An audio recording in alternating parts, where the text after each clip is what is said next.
Hello, my name is Daisy Maldonado, and after reading A Place in El Paso, I would say that the book provides an overview of the effects of the effects the war had back in the 1900s on many families who either lost someone, it was either to war or gang violence. And this book gave me a background on the struggles of Mexican families and all of the challenges that they endure in order to make a life in the United States.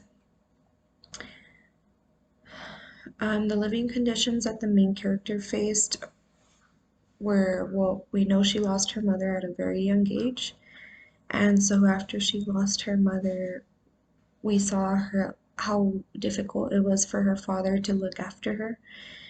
And she was often left alone and she was undernourished. At one point, we read that she was almost a victim of rape, and that all stems from that lack of supervision. And she was tattooed at the age of 7, which again, lack of supervision, and she didn't even understand what was going on at the time.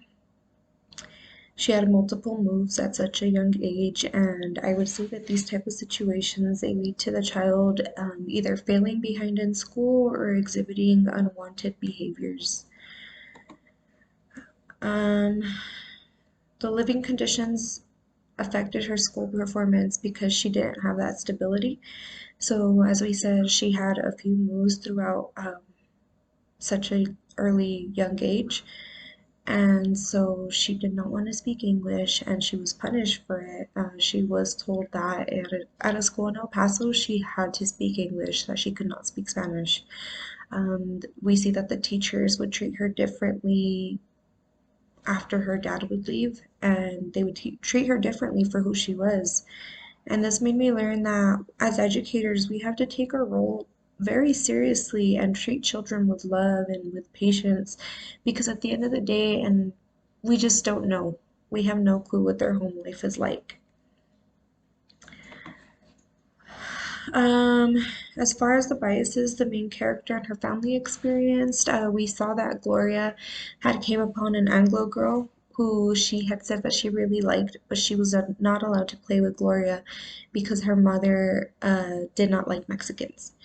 And she did not like Mexicans because she had run into an issue with foreigners in the past. So it was kind of like biased because she kind of made it to where all foreigners were trouble. Her father was old, and they would always mistake him as her grandfather instead of her father for being older.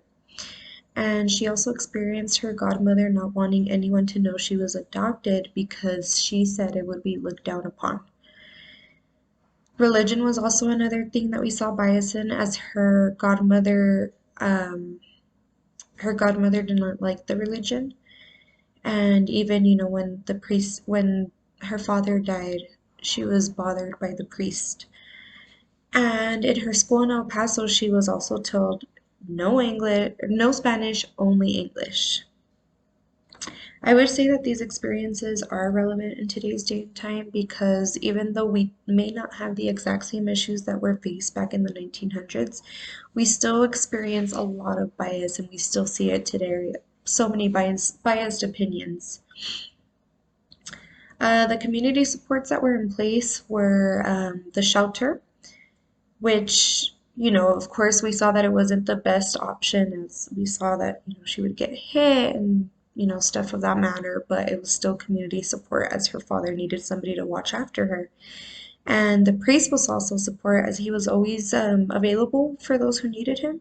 And then even a portion of the neighborhood because they would always, in my opinion, they would always come together when they were needed and support one another, such as when Senora Alma went ahead and looked after Gloria. It was important to read this book as it helped us further understand how biased we can be and realize that we don't always know the difficulties families are facing behind closed doors.